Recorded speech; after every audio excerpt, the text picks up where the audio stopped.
So hi friends, అందరికీ good afternoon అండి. Welcome to మనలో కూడా ఛానల్. అండ్ ఈరోజు నేను రాజమండ్రి నుంచి వైజాగ్ అయితే ట్రావెల్ చేస్తున్నాను అండి. So meanwhile on the వేలో ఈరోజు నేను ప్రిఫర్ చేసుకున్న ట్రైన్క ఫ్రెష్ బస్సు.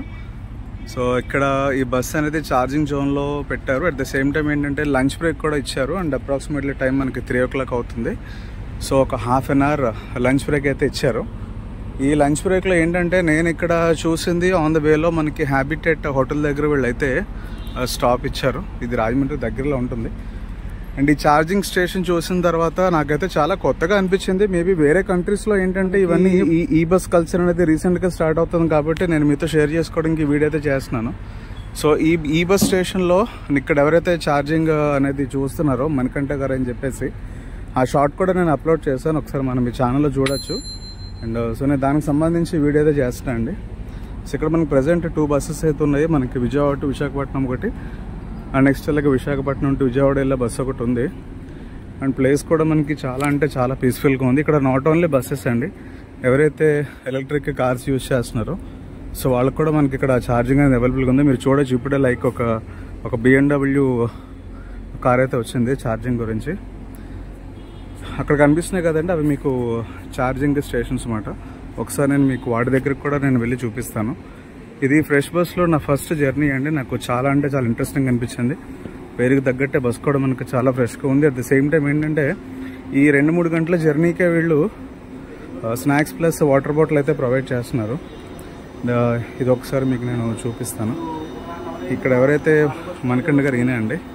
సో ఇక్కడ బస్ అయితే ఛార్జ్ అవుతుంది. సో ఇక్కడ మనకు చూపిస్తే 2 knobs ఉన్నాయి. మనకి జనరల్గా కార్కి అయితే ఒక నాబ్తో అయితే మనకు ఛార్జింగ్ అవుతుంది. బట్ మనకు బస్ కొంచెం కెపాసిటీ ఎక్కువ కాబట్టి మనకి 240 kW ఛార్జర్ అంటే ఇది. సో బస్ అయితే ప్రజెంట్ ఛార్జ్ అవుతుంది. అండ్ దీనికి వీళ్ళు ఒక సిస్టమ్ పెట్టారండి. ఇది ఏంటంటే చూసారు కదా, మీకు RFID కార్డ్, ఇది ఛార్జింగ్ కార్డు.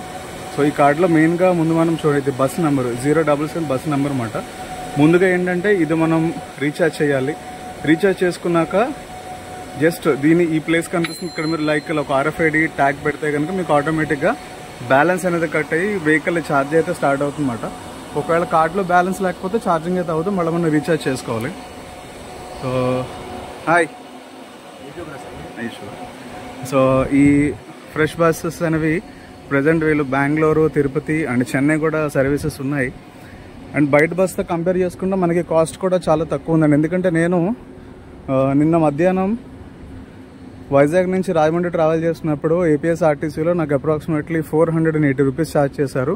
అండ్ వాళ్ళు ప్రతి స్టాప్లో ఆగాడు. మనకి ఏ రకమైన బెనిఫిట్ కూడా లేదు. జర్నీ అయితే అయ్యింది, బట్ ఎలాంటి స్నాక్స్ ప్రొవైడ్ చేయడం కానీ ఈవెన్ వాటర్ బాటిల్ కూడా వాళ్ళు మనకి ఇవ్వలేదు.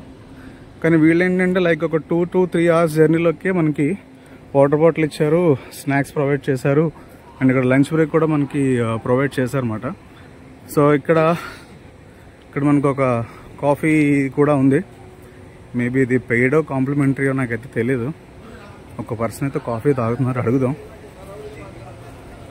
భయ్యా ఈ కాఫీ ఇది పెయిడా కాంప్లిమెంటరీనా? పెయిడా? Okay okay, right. సో ఇక్కడ మనకి ఏంటంటే ఒక రిఫ్రెష్మెంట్ లాగా కాఫీ కూడా ఉంది. అట్ ద సేమ్ టైం ఏంటంటే ప్లేస్ కూడా మనకి చాలా అంటే చాలా పీస్ఫుల్గా ఉంది. మీరు చూడొచ్చు, ఇది ఏ విధంగా కన్స్ట్రక్ట్ చేశారనేది నాకైతే తెలియదు.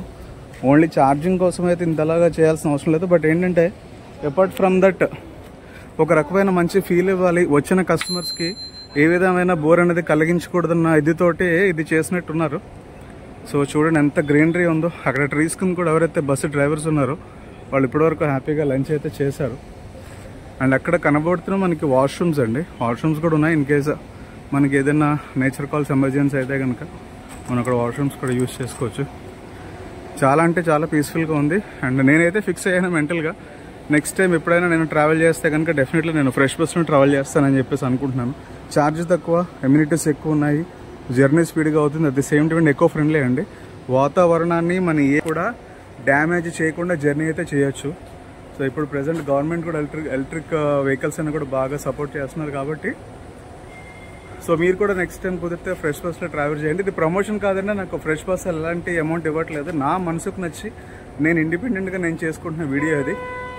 మీరు చూడండి ఇప్పుడు ఒక బస్సు అయితే ఛార్జ్ అయ్యి స్టార్ట్ అయ్యింది. అండ్ మణికంఠ గారు ఇప్పుడు మనకి ఈ కారు ఫుల్ ఛార్జ్ అవ్వడానికి ఎంతసేపు పడుతుంది సార్?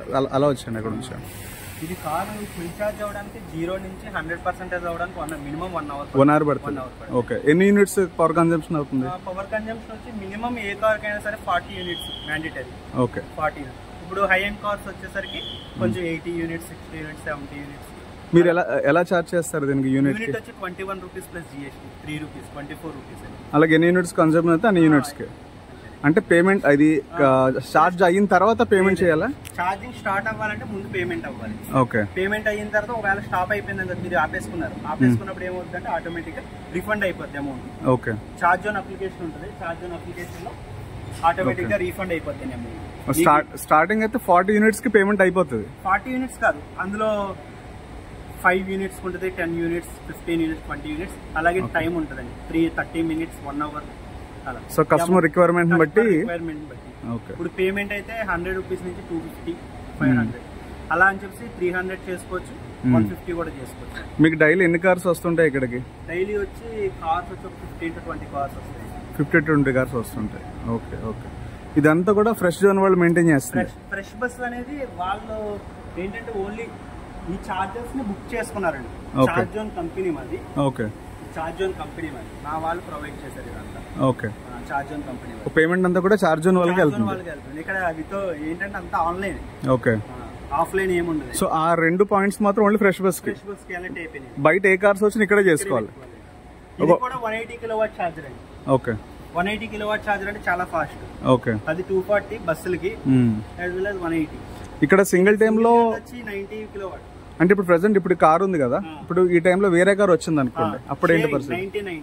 అంటే ఇప్పుడు ఇది పెడతారా వాళ్ళకి? ఇది పెడతాం. ఆహాహా, ఓకే. అంటే సింగిల్ అయితే 180 అవుతుంది, ఒకవేళ వేరే కార్ వస్తే 90 అంటే టైం పెరుగుతుంది. అప్పుడు టైం పెరగదండి. 90 కిలోవాట్ సరిపోద్దండి ఎక్కువ. ఓకే, ఏ కార్ కైనా సరే 90 కిలోవాట్ చాలా ఎక్కువ.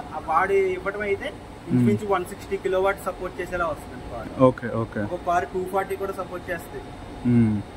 వాడి డిజైన్ బట్టి, కార్ డిజైన్ మీద డిపెండ్ అయ్యింది. Okay, thank you. ఓకే, మనం చూస్తున్నాం వేరే బస్సు కూడా ఛార్జింగ్ కోసం వస్తున్నట్టు ఉంది. ఇది విశాఖపట్నం టు విజయవాడ వెళ్తున్న బస్సు. మీకు కూడా తెలుసా ఈ బస్సు కాస్ట్ ఎంత అనుకుంటున్నారు? జస్ట్ కామెంట్ బాక్స్లో కామెంట్ చేయండి. ఒక్కొక్క బస్సు కాస్ట్ వచ్చి 2.5 crores అంట, 2.5 కోట్లు ఒక్కొక్క బస్సు కాస్ట్. వీళ్ళు అన్నీ కూడా మ్యాక్సిమం కొత్త బస్సులు ఉన్నాయి, ఎందుకంటే సర్వీస్ అనేది ఇటుపక్క మనకి రీసెంట్గా స్టార్ట్ అయ్యింది. నేను చెప్పడం కాదు, మీరు ఎప్పుడన్నా ఫ్రీ అంటే ఒకసారి విశాఖపట్నం టు విజయవాడ కానీ, గుంటూరు కానీ, or Guntur to Visakhapatnam, or Vijayawada to Visakhapatnam ఒకసారి మీరు ట్రై చేయండి. డెఫినెట్లీ ఆ ఫీల్ అనేది మీరు ఫీల్ అవుతారు అనమాట. జర్నీ చేసిన ఇది అనేది మీకు ఏమాత్రం ఉండదు, ఏమాత్రం స్ట్రెస్ ఉండదు. బస్సు అయితే చాలా అంటే చాలా ఫ్రెష్గా ఉంది, నాకైతే బాగా నచ్చింది. ట్రై చేయండి. ఎలాంటి ప్రమోషన్స్ కానీ నాకు కంపెనీ అయితే ఏమి ఇవ్వట్లేదు. ఫ్రెష్ బస్కి నాకు ఎలాంటి సంబంధం లేదు. లైక్ నాకు నచ్చి నేను వీడియో అయితే చేస్తున్నాను. అండ్ ఫస్ట్ టైం ఎవరైనా మన ఛానల్కి వస్తే కనుక దయచేసి మన ఛానల్ సబ్స్క్రైబ్ చేసుకోండి. ఇలాంటి ఇంట్రెస్టింగ్ వీడియోస్ అన్నీ కూడా నేను మీకు షేర్ చేసే ప్రయత్నం చేస్తాను. And thank you so much.